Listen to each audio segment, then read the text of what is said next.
हम लोग electric field अभी तक जो कैलकुलेट कर रहे थे वो कूलम्ब्स लॉ का यूज करके इलेक्ट्रिक फील्ड कैलकुलेट किए थे। इलेक्ट्रिक फील्ड कैलकुलेट करने का एक दूसरा भी मेथड है और वो मेथड है with the help of Gauss law. लेकिन ये जो गॉस लॉ है और कूलम्ब्स लॉ है, दोनों में अंतर है। कूलम्ब्स लॉ हर एक सिचुएशन के लिए एप्लीकेबल है, लेकिन ये गॉस लॉ जो है वो हर एक सिचुएशन के लिए एप्लीकेबल नहीं है। ये सर्टेन सिचुएशंस में ही इसको अप्लाई करते हैं, हर एक केस में इसको अप्लाई हम लोग नहीं कर सकते। इसलिए हम लोग इसका जो यूज है वो एक लिमिटेड यूज है और उसका एक वाइड यूज है। खैर फिर भी हमको इसको तो पढ़ना ही होगा। तो गॉस लॉ पढ़ने के पहले कुछ इम्पॉर्टेंट टर्म है, वो इम्पॉर्टेंट टर्म है इलेक्ट्रिक फ्लक्स।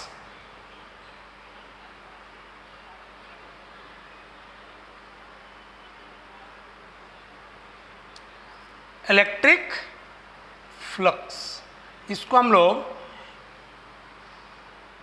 रिप्रेजेंट करते फाई स्क्रिप्ट ई। ये हमारा इलेक्ट्रिक फ्लक्स है, इसको डिफाइन किया गया है। इलेक्ट्रिक फ्लक्स को डिफाइन किया गया है, ये डॉट प्रोडक्ट होता है इलेक्ट्रिक फील्ड वेक्टर और एरिया वेक्टर का। इसको लिखेंगे, it is defined as the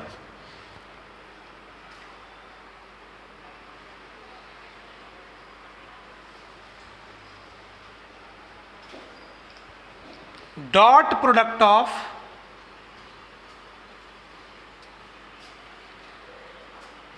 product of electric field vector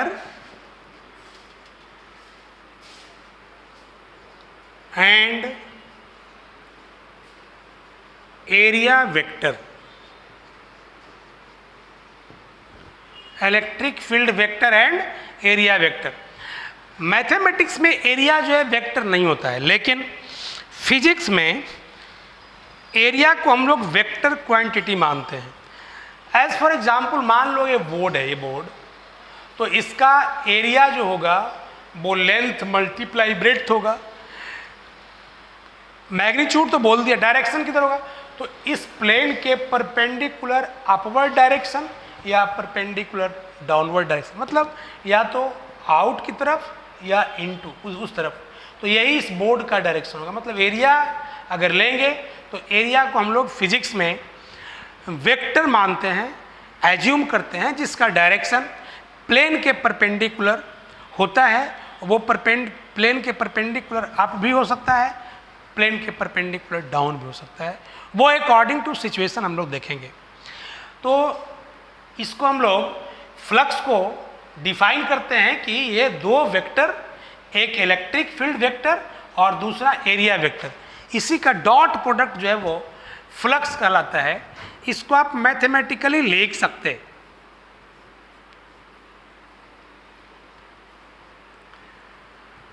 mathematically phi E equal E dot delta S. ये electric field vector, delta S area vector. Dot product को हम लिख सकते हैं ए डॉट बी का मतलब ई का मैग्नीट्यूड, डेल्टा एस का magnitude and cosine of the angle between electric field vector and area vector. हम लोग यूज किए कौन सा formula, A dot B equal A B cos theta.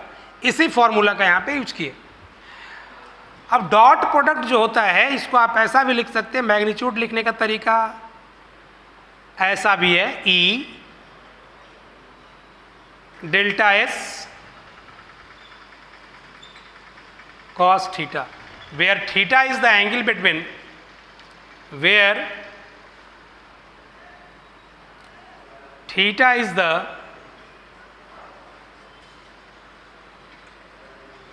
Angle between E and delta S, E and delta S, मतलब electric field vector और area vector के बीच angle जो होगा उसको हम लोग थीटा बोलते हैं।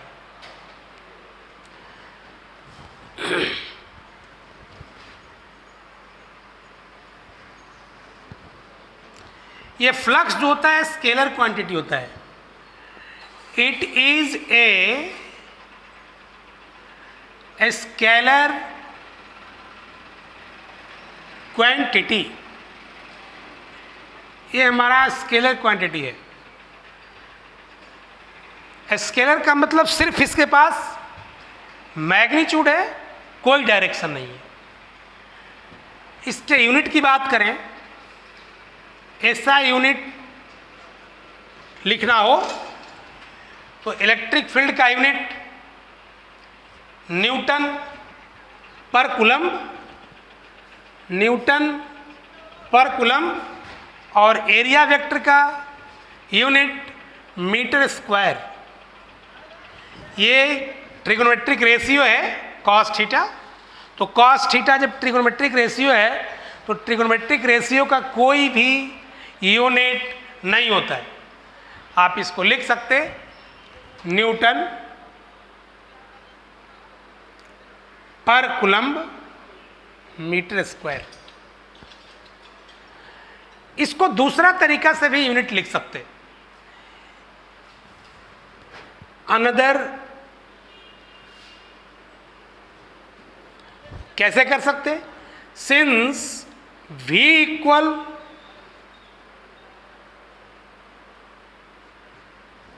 ED, हमने पढ़ाया था कि जो पोटेंशियल डिफरेंस होता है वो इलेक्ट्रिक फील्ड और डिस्टेंस का मल्टीप्लिकेशन होता है। तो पोटेंशियल डिफरेंस है V, यानी E इक्वल आप लिख सकते V बाई डी। अब आप देखिए ये पोटेंशियल डिफरेंस है, इसका वोल्ट होगा, तो ये आप लिख सकते हैं यूनिट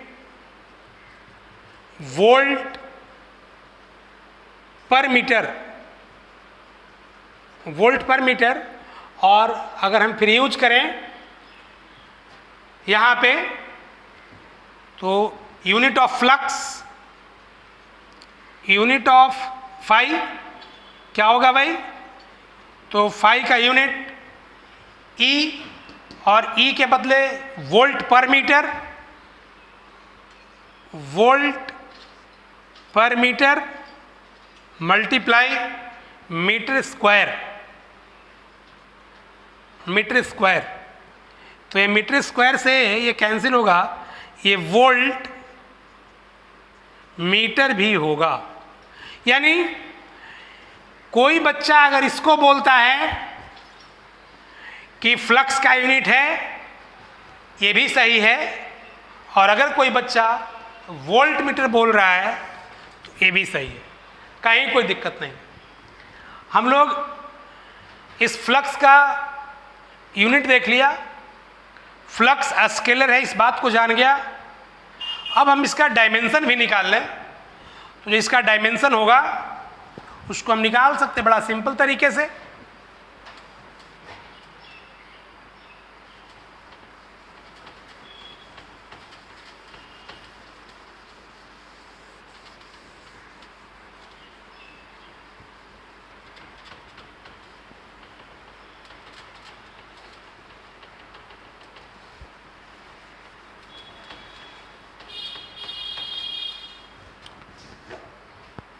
देखिए डायमेंशन की बात करते हैं हम लोग।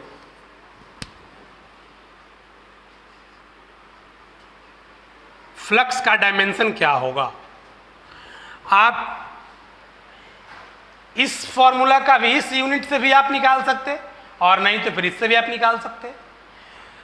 तो ये हमारा फोर्स का यूनिट है न्यूटन, तो फोर्स का डायमेंशन लिखेंगे m L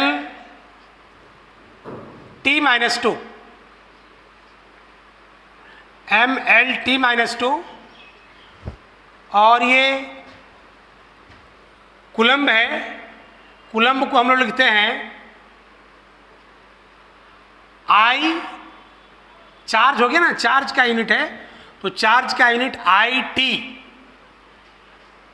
पावर -1 और ये लेंथ का यूनिट है, मीन्स लेंथ का डायमेंशन लिखेंगे, पावर 2 हो जाएगा L2। आप इसको मल्टीप्लाई कीजिएगा तो आ जाएगा m, L यहाँ है और L यहाँ है, बेस सेम है, पावर ऐड होगा, L पावर 3, ये T-2 है और T-1 है, ये T-3 I-1, ये जो है वो फ्लक्स का डायमेंशन होगा। आप दूसरा भी लिख सकते हैं इसको यूज करके। जब इसको यूज करेंगे वोल्ट मीटर का, तो डायमेंशन देखिए हम लिखते हैं,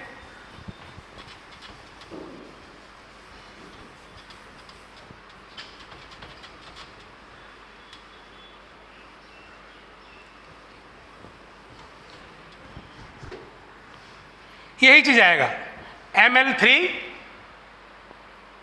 T-3 I-1। देखो कैसे आएगा, ये वोल्ट मीटर है ना, तो वोल्ट का मतलब पोटेंशियल डिफरेंस, तो पोटेंशियल डिफरेंस तो आप इसका लिख सकते हैं, इसका पोटेंशियल डिफरेंस का वर्क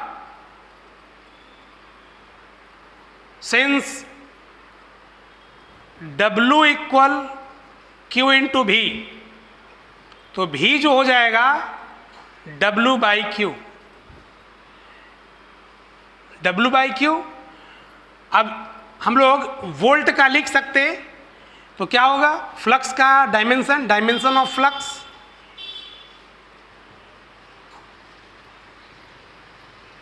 वोल्ट के लिए लिखेंगे वर्क का डायमेंशन mL2 T-2 और Q के लिए IT लिखेंगे, फिर वो मीटर है इसके लिए L लिखेंगे। आप फिर मल्टीप्लाई कर लीजिए, देखिए वही आ गया mL2 और यहाँ पे L1 L3, T की बात देखें तो नीचे है पावर 1, ऊपर जाएगा -3, I ऊपर जाएगा -1, मतलब डायमेंशन में कहीं कोई चेंजिंग नहीं आएगा। जो डायमेंशन इसका यूज करके करेंगे और इसका यूज करके करेंगे सेम आएगा, लेकिन यूनिट बोलते वक्त आप चेंज बोल सकते हैं, न्यूटन पर कूलम मीटर स्क्वायर, या कोई बच्चा वोल्ट मीटर भी बोल सकता है, इसमें कहीं कोई दिक्कत नहीं। ये हमारा इसका यूनिट और डायमेंशन निकला। हम लोग कुछ स्पेशल केस देखते हैं। स्पेशल केस क्या देखते हैं कि जो फ्लक्स होता है वो चूंकि स्केलर है, तो फ्लक्स पॉजिटिव भी हो सकता है, फ्लक्स निगेटिव भी हो सकता है और फ्लक्स जीरो भी हो सकता है। हम इसको अलग अलग सिचुएशन में देख लेते हैं।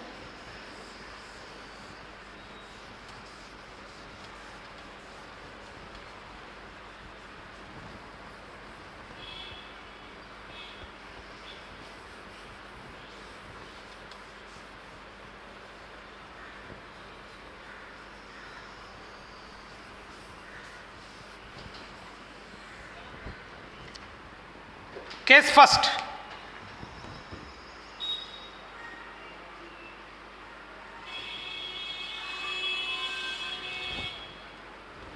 when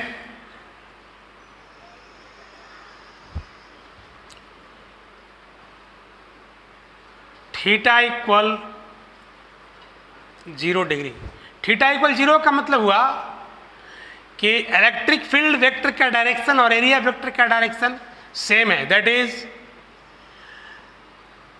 electric field vector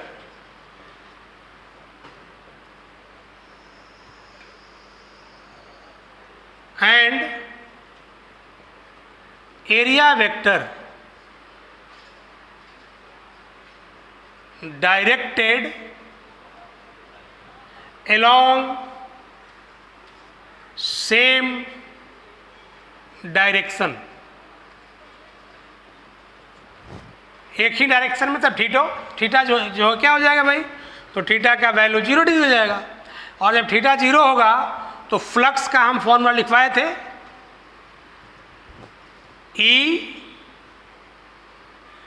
delta S cos theta, E delta S cos 0 और कॉस 0 1 मीन्स E इक्वल कितना हो गया, delta S, sorry phi E का वैल्यू E डेल्टा S जो कि पॉजिटिव है, विच इज पॉजिटिव, यानी फ्लक्स पॉजिटिव हुआ इस केस में। हम लोग केस सेकंड देखेंगे, जब थीटा का वैल्यू 90 डिग्री हो। Case second, when theta equal 90 degree. Theta equal 90 degree का मतलब हुआ कि इलेक्ट्रिक फील्ड वेक्टर और एरिया वेक्टर दोनों म्यूचुअली परपेंडिकुलर डायरेक्शन में होगा। That is electric field vector and area vector are in mutually perpendicular direction.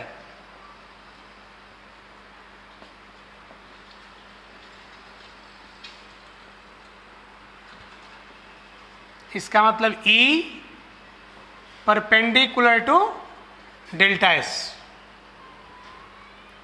Formula लिखेंगे phi का, फ्लक्स का, E delta S cos theta, यहाँ थीटा 90 डिग्री है। देखते हैं फ्लक्स क्या होता है, E डेल्टा S कॉस 90, और एक कॉस 90 डिग्री का वैल्यू 0 होता है, इसलिए फ्लक्स जो होगा इस सिचुएशन में वो 0 होगा। फ्लक्स क्या होगा भाई, 0 होगा। केस थर्ड, तीसरा केस क्या, कि जब इलेक्ट्रिक फील्ड वेक्टर और एरिया वेक्टर दोनों के बीच 180 डिग्री का एंगल हो, व्हेन थीटा इक्वल 180 डिग्री। इसका मतलब that is electric field vector and area vector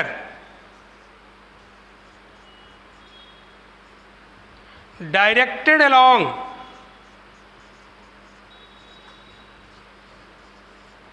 opposite to each other।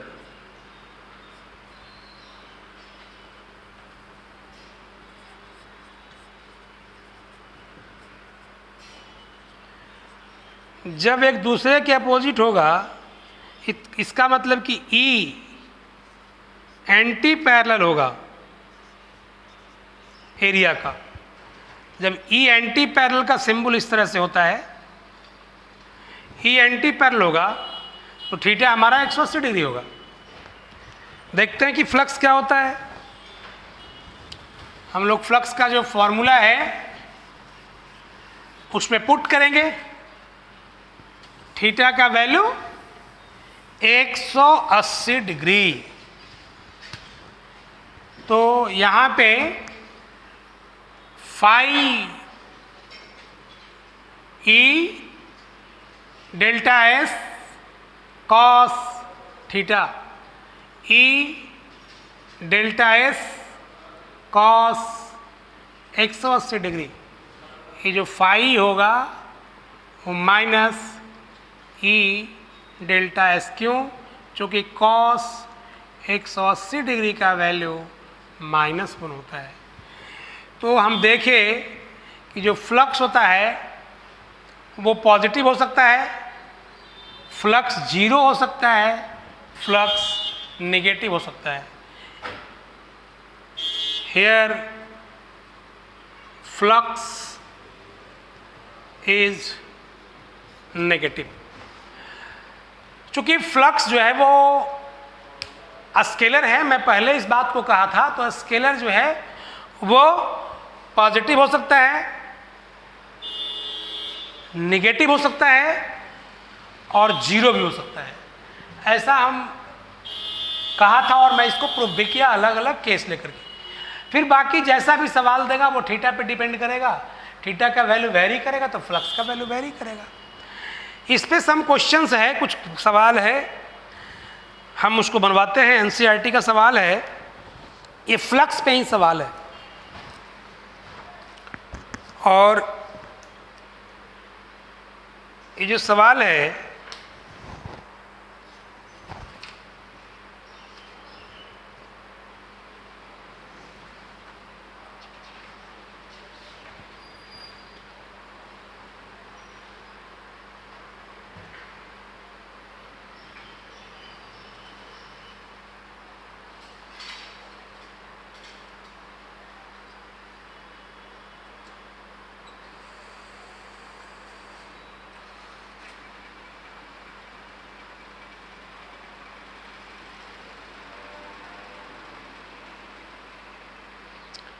One point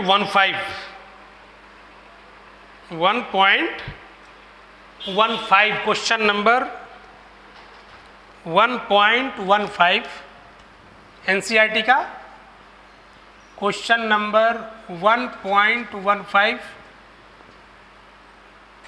NCERT page number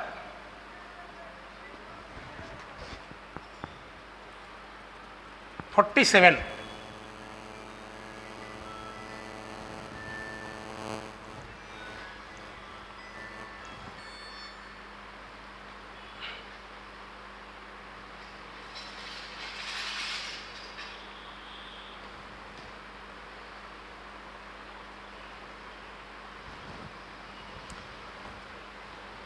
एक क्वेश्चन कहता है कि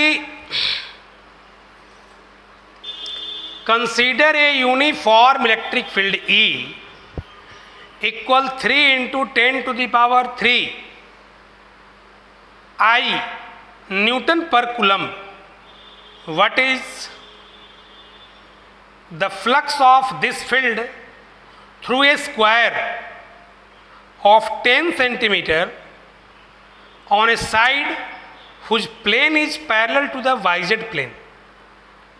What is the flux of the same square if the normal to its plane makes a 60-degree angle with the x-axis? बहुत ही simple सवाल है। कहता है क्या,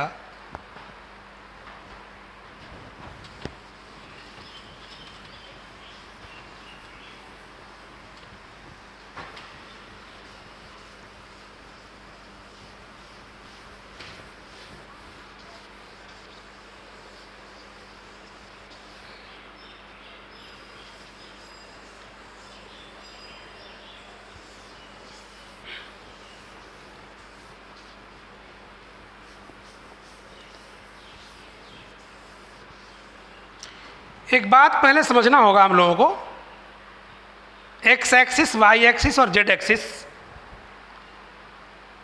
तो अगर हम इसको इस तरह से समझें कि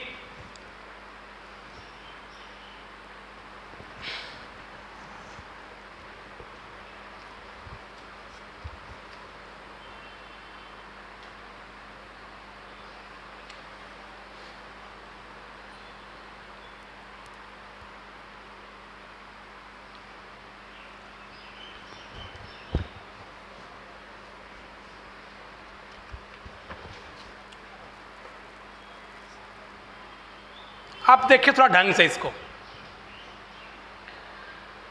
अगर इस पॉइंट को ऑरिजिन माने, नीचे वाले पॉइंट को ऑरिजिन मान लें, तो इस नीचे वाले पॉइंट को ऑरिजिन मानने के बाद इसको अगर हम बोल दें एक्स एक्सिस, इसको बोल दें वाई एक्सिस, नीचे वाले प्लेन से पास कर रहा है वाई एक्सिस, और ये जो आप दिखाई पड़ रहा है ये वाला चीज, इसको जेड एक्सिस। तो आप देखेंगे कि अगर ये एक्स एक्सिस है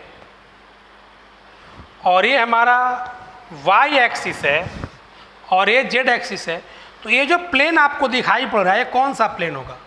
तो इसको आप इजी गोइंग बोल सकते हैं कि ये एक्स है और ये जेड है ऊपर की तरफ, तो ये हमारा एक्स जेड प्लेन होगा, ये हमारा एक्स जेड प्लेन होगा। तो इस प्लेन का डायरेक्शन किधर होगा? तो एक्स जेड प्लेन का डायरेक्शन अगर देखा जाए, इस एक्स जेड प्लेन का डायरेक्शन, तो इस प्लेन के परपेंडिकुलर या तो इधर या फिर अंदर की तरफ, तो हम कह सकते हैं कि इस एक्स जेड प्लेन का डायरेक्शन वाई एक्सिस के लॉन्ग है। एक्स जेड प्लेन का जो डायरेक्शन होगा वो वाई एक्सिस के लॉन्ग होगा। अब देखिए हम लोग, ये हमारा एक्स एक्सिस है और ये हमारा वाई एक्सिस है, तो जिस बेस पे इस बुक को रखे हैं वो हमारा एक्स वाई प्लेन होगा। मतलब ये हमारा एक्स वाई प्लेन है, और एक्स वाई प्लेन जो होगा, इस प्लेन, ये जो एरिया बना, इसका वेक्टर किधर होगा, इसका डायरेक्शन किधर होगा? तो इसका डायरेक्शन प्लेन के परपेंडिकुलर ऊपर की तरफ या अंदर की तरफ। तो ये जेड एक्सिस के लॉन्ग, यानी जेड एक्सिस है, मतलब इस प्लेन का डायरेक्शन जो होगा वो जेड एक्सिस के लॉन्ग होगा। तो इसी तरह से हम लोग इसका भी निकाल सकते हैं, इसका चूंकि ये हमारा वाई एक्सिस है और ये हमारा जेड एक्सिस है, ये जो प्लेन होगा, ये प्लेन वो x z plane, sorry y z plane है, तो वाई जेड प्लेन का जो डायरेक्शन होगा वो अलॉन्ग एक्स एक्सिस होगा, ऐसा हम कह सकते हैं। सर हम क्लास में भी हैं जी।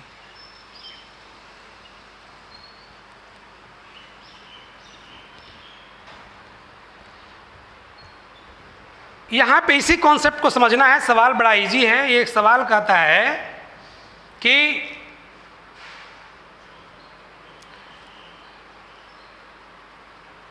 इलेक्ट्रिक फील्ड दिया हुआ है, E का वैल्यू मुझे मालूम है। आप सवाल को पढ़ेंगे ढंग से तो चलेगा पता कि क्या सवाल कह रहा है। तो इसमें इलेक्ट्रिक फील्ड दिया हुआ है और इसका मैग्नीट्यूड के साथ डायरेक्शन भी दिया हुआ है, 3 × 10⁻³ न्यूटन पर कूलम्ब।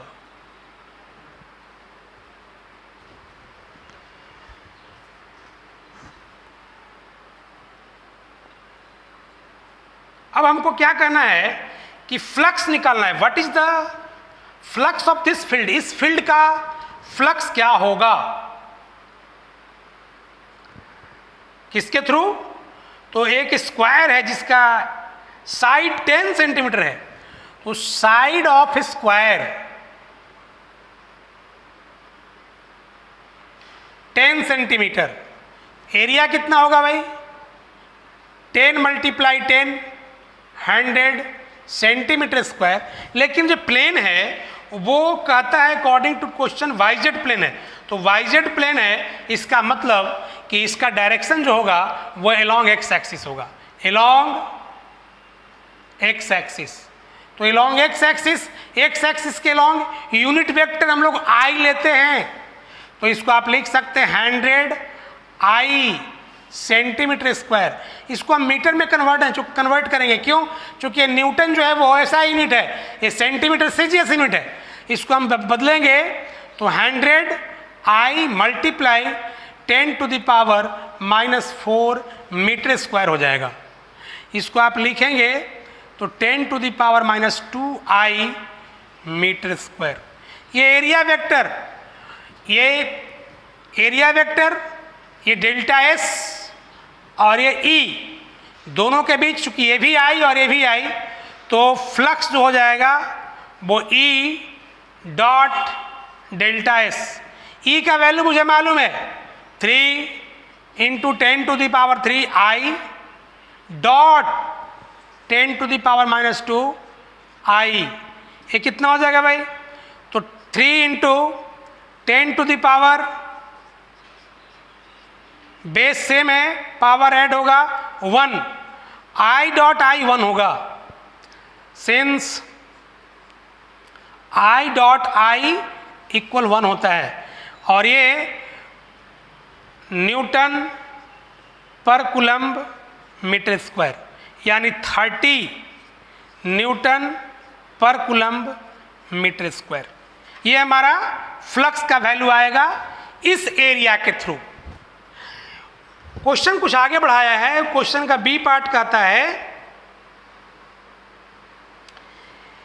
ये पार्ट था, क्वेश्चन का बी पार्ट बोलता है कि what is the flux through the same square, वही एरिया है, सेम स्क्वायर है, if normal to its plane makes 60 degree with the x axis. यानी कहने का सिंपल मतलब हुआ कि यहाँ पे अब जो है एंगल बिटवीन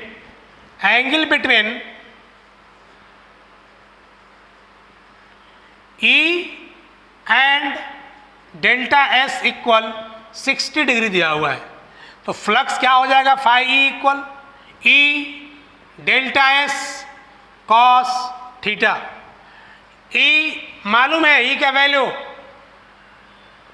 का वैल्यू मुझे मालूम है 3 इंटू 10⁻³ इंटू डेल्टा S मालूम है 10⁻⁻² जो मैं कैलकुलेट किया था, और फिर कॉस कितना भाई? 60 डिग्री। ये 3 इंटू 10 इंटू कॉस 60, और कॉस 60 का वैल्यू मुझे लगता है कि 1/2 होता है। यह आ जाएगा, कटेगा 15 न्यूटन पर कूलम्ब मीटर स्क्वायर।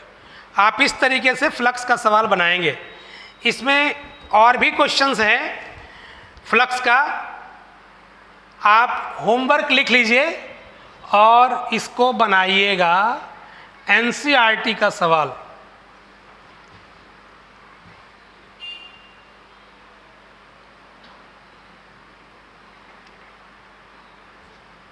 वन 1.16 बनेगा आपसे, 1.17 बनेगा आपसे,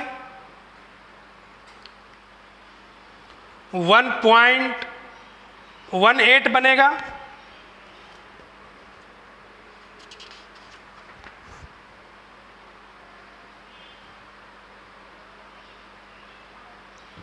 अब ये 3 सवाल बनाइएगा, बाकी फिर हम लोग आगे जो है पढ़ाएंगे गॉस थ्योरम, तब जाकर के हम लोग सवाल को बनाएंगे।